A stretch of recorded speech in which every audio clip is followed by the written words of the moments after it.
اس کا بھی ہماری جیسے ہاتھ پاؤں ہیں اس کی بات کو کیوں مانتے ہیں، یا صدر کی بات کو کیوں مانتے ہیں، یا چیئرمین کی یا کسی دفتر کے بڑے افسر کی بات کو کیوں مانتے ہیں؟ اس دفتر کے افسر کے اختیارات کا یقین ہے کہ اگر اس کے حکم کو مانیں گے تو کتنا معاوضہ ملے گا، کتنی ضرورتیں پوری ہوں گی، کتنے مسائل حل ہوں گے۔ اس لیے اس کی حکم عدولی کرنا انسان اپنے لیے نقصان سمجھتا ہے، اور اسی نقصان کے پیش نظر انسان وقت کی بھی پابندی کرتا ہے۔ وقت کی پابندی نہ کی یا ذمہ داری کو پورا کرنے میں تساہل کیا، سستی کی، تو پھر کتنی پنشمنٹ ہے، کتنی سزا ہے، کتنے معاوضے کے اندر ضعف آئے گا، کمی آئے گی، کتنا میری ضرورتیں پورا ہونے کے اندر کمی رہے گی۔ اسی یقین کی بنیاد پر انسان اٹھتا ہے۔ تو دوستو بھائیوں، وہ ذات اللہ کی جس نے آسمانوں کو بنایا، جس نے زمینوں کو بنایا، چاند سورج ستاروں کو بنایا، اور اس کے اندر کی چیزوں کو بنایا، اور اس کی سمندر پھیلائے ان کے اندر کی چیزوں کو بنایا، پہاڑ نصب کیے ان کے اندر معدنیات کو رکھا، انسان کی حاجتوں کو رکھا۔ دوستو اور بھائیوں، اس ذات پر یقین لانا اس بات کا کہ اگر اس کے حکم کو مانیں گے اللہ خوش ہو کر دنیا اور آخرت میں کامیاب کریں گے۔ اگر اس ذات کا حکم ہم سے پورا نہ ہوا تو دنیا میں بھی ناکام، مرنے کے بعد بھی ناکام۔ تو میرے دوستو اور بھائیوں، دین کے اندر اللہ نے کامیابی رکھی ہے۔ دین کے اندر دو چیزیں ہیں، اللہ کے احکامات ہیں اور نبی علیہ السلام کا مبارک طریقہ ہے۔ دین پر وہ عمل کرے گا جس کے دل کا جذبہ یہ ہوگا کہ اللہ کے حکم کو پورا کروں گا تو کامیاب ہوں گا، اللہ کے حکم کو پورا نہیں کروں گا تو میں دنیا میں بھی ناکام، مرنے کے بعد بھی ناکام۔ تو دوستو اور بھائیوں، دین کی بنیاد پر اللہ پاک انسانوں کو کامیاب کرتے ہیں، اور دین پر نہ چلنے کی بنیاد پر اللہ پاک دنیا میں اور آخرت میں انسانوں کو ناکام کریں گے۔ اس کی مثالیں دی اللہ پاک نے قرآن پاک کے اندر۔ نوح علیہ السلام کی قوم اللہ اکثریت کے اندر تھی، جو ایمان نہیں لانے والے تھے وہ اکثریت میں تھے، نوح علیہ السلام کی بات کو ماننے والے بہت تھوڑے تھے۔ اب اندازہ کریں کہ 950 سال نوح علیہ السلام نے اپنی قوم کو دعوت دی، دن کو بھی رات دعوت دیتے ہیں، اللہ کی نافرمانی سے بچو، اللہ کو پہچانو، اللہ کی مانو، اللہ پیدا کرنے والے ہیں، اللہ کے ہاتھ میں عزت ہے، اسی کے ہاتھ میں ذلت ہے۔ دن کو بھی دعوت دیتے ہیں، رات کو بھی دعوت دیتے ہیں، ہر روز نوح علیہ السلام یہی بات کرتے ہیں۔ تو کتنے مسلمان ہوئے بھائی؟ کتنے ایمان لائے؟ 80 یا کچھ۔ ایک دن نہیں لگا، 2 دن نہیں لگے، 1 مہینہ 2 مہینے نہیں، 1 سال 2 سال نہیں، 100 سال 2 سال نہیں، 950 سال۔ اللہ اکبر۔ تو دوستو اور بھائیوں، تو بھائی بچے تو پھر ایمان والے ہی بچے، دین پر زندگی گزارنے والے ہی بچے، نوح علیہ السلام پر اور اللہ پر ایمان لانے والے ہی بچے۔ باقی سارے کے سارے ہلاک ہوئے۔ طوفان آیا، پانی کا سیلاب آیا، اس پانی کے اندر سارے ہلاک ہو گئے۔ نوح علیہ السلام کا بیٹا بھی اسی طوفان نوح کے اندر ہلاک ہوا، ان کی بیوی بھی اسی طوفان کے اندر اللہ کے عذاب کی جو شکل آئی اس میں ہلاک ہوئی۔ علماء فرماتے ہیں اس سے ایک بات ہمیں سبق ملتا ہے، اگر باپ نیک ہے، دین پر چلنے والا ہے، بیٹا دین پر نہیں چلنے والا، تو باپ کی نیکی بیٹے کو اللہ کے عذاب سے بچا نہیں سکے گی۔ اگر میاں دین پر چلنے والا ہے، بیوی دین پر نہیں چلنے والی، تو میاں کی دینداری بیوی کو نجات عذاب سے نہیں بچا سکے گی۔ تو دوستو اور بھائیوں، اللہ پاک ہم سب کو توفیق عطا فرمائے۔ تو 950 سال، اللہ اکبر، اللہ اکبر۔ پھر ایک اور عجیب بات اللہ نے فرمائی۔ نوح علیہ السلام نے اللہ سے عرض کیا، ہے اللہ تیرا وعدہ ہے تو نبیوں کے اہل کو ضائع نہیں کرے گا، تو اللہ پاک نے فرمایا نہیں، یہ تیرے اہل میں سے نہیں ہے۔ حالانکہ جنسی طور پر تو نوح علیہ السلام کا بیٹا ہی تھا، تو آگے اللہ نے وضاحت فرما دی ہماری اور آپ کی رہنمائی کے لیے کہ اس لیے تیرے اہل میں سے نہیں ہے کہ اس کا عمل ٹھیک نہیں، یہ دین پر نہیں آیا، دین کا انکار کیا، اس کا عمل اللہ کی رضا والا نہیں ہے، اللہ کی مرضی والا نہیں ہے، اس لیے یہ تیرے اہل میں سے نہیں ہے۔ میرے دوست اور بھائیوں، ہود علیہ السلام کی قوم آئی، بڑی طاقتور تھی، اور اس قوم پر جب اللہ نے عذاب بھیجا عجیب شکل بنی، ہوا چلائی اپنے اللہ نے خزانوں سے، 7 راتیں اور 8 دن ہوا چلی ہے۔ علماء فرماتے ہیں اس میں ہود علیہ السلام پر ایمان لانے والے بھی تھے اور ہود علیہ السلام کی بات کا انکار کرنے والے بھی تھے، اللہ کا انکار کرنے والے بھی تھے، ایمان لانے والے نہیں بھی تھے۔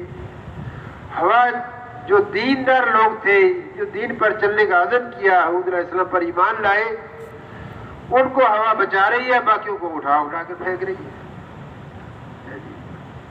جو نافرمان تھے ان کو ٹکرایا پہاڑوں کے ساتھ، ہوا نے اٹھا کر پھینکا، درختوں کے ساتھ ٹکرایا، ان کے بھیجے نکل گئے، ان کے کلیجے نکل گئے، سب کو اللہ نے ہلاک کر دیا۔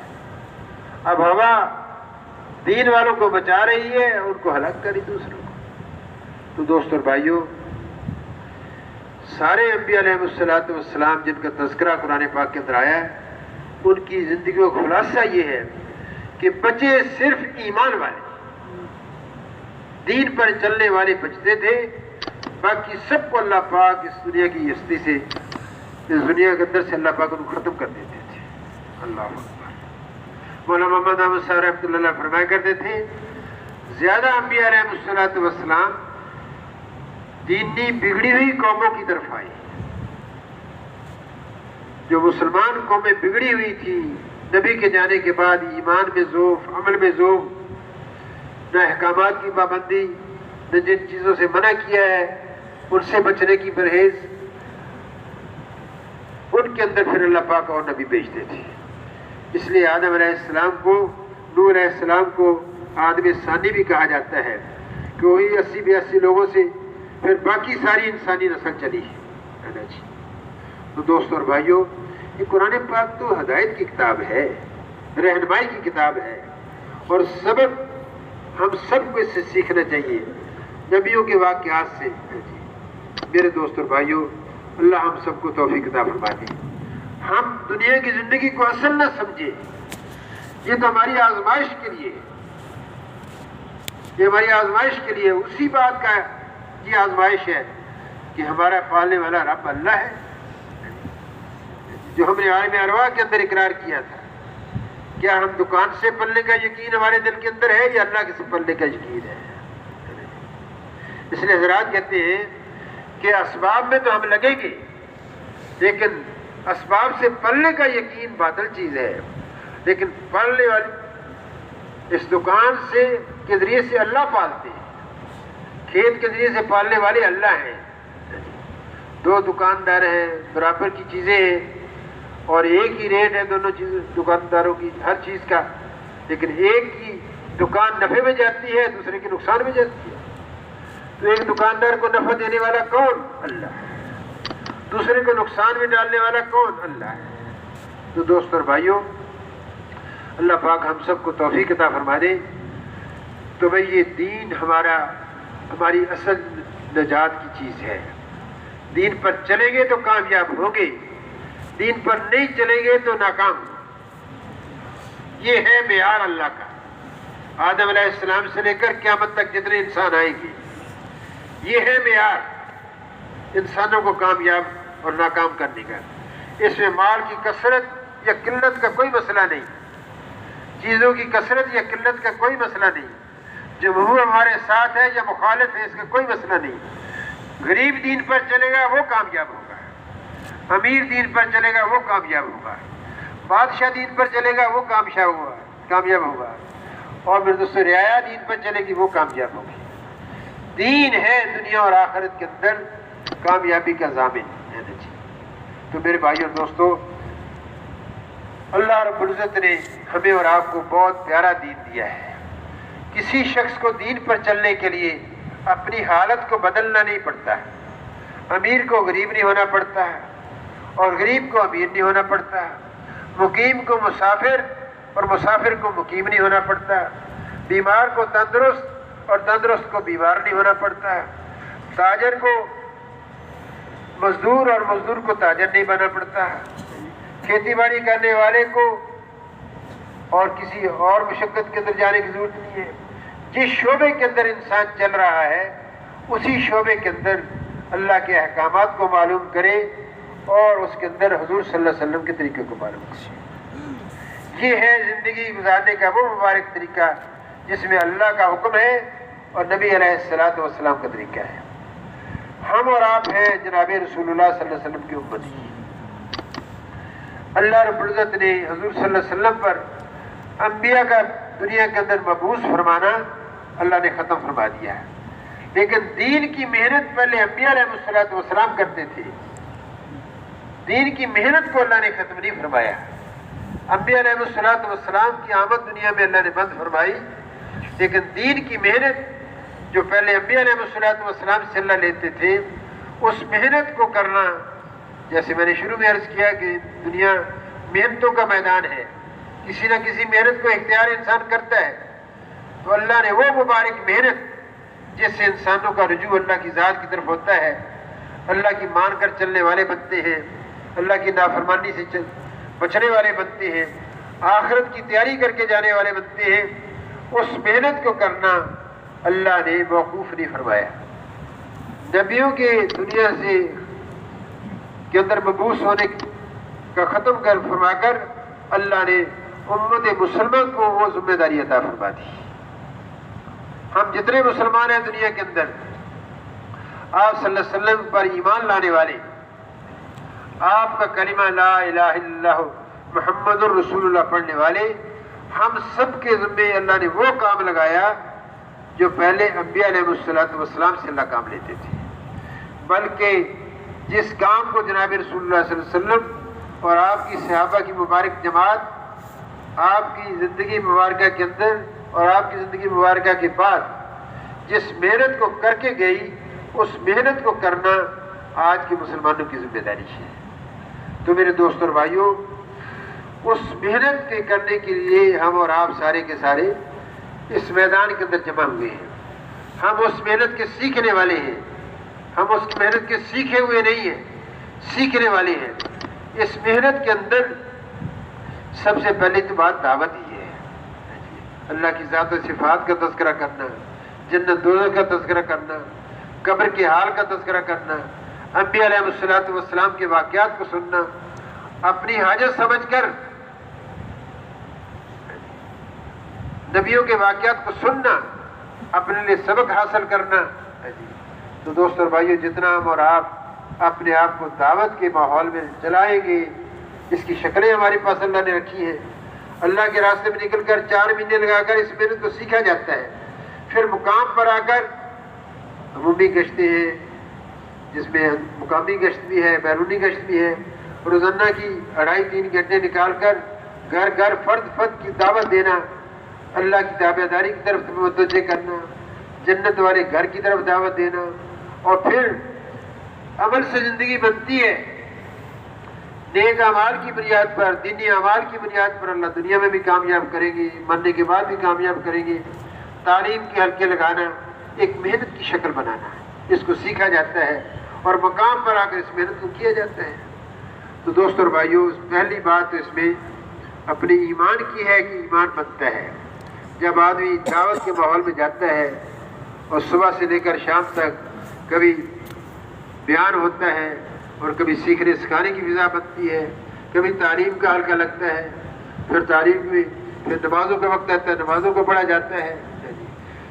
جب اعمال کی فضا کے در وقت انسان گزارتا ہے تو اللہ رب العزت اس کی ایمانی قوت کو بڑھاتے ہیں، قوت عمل اللہ پاک اس کو بیدار کر دیتے ہیں، عمل کرنے کی استعداد اس کی بڑھتی ہے۔ تو دوست اور بھائیوں، جب ہم اور آپ اللہ کے راستے میں نکلیں گے، اس ماحول کے اندر وقت گزاریں گے، ہمارے اندر اپنی ذمہ داری کا بھی احساس پیدا ہوگا کہ حضور صلی اللہ علیہ وسلم کے خاتم النبی ہونے کے صدقے سے امت مسلمہ کے ہر فرد پر کیا ذمہ داری آتی ہے۔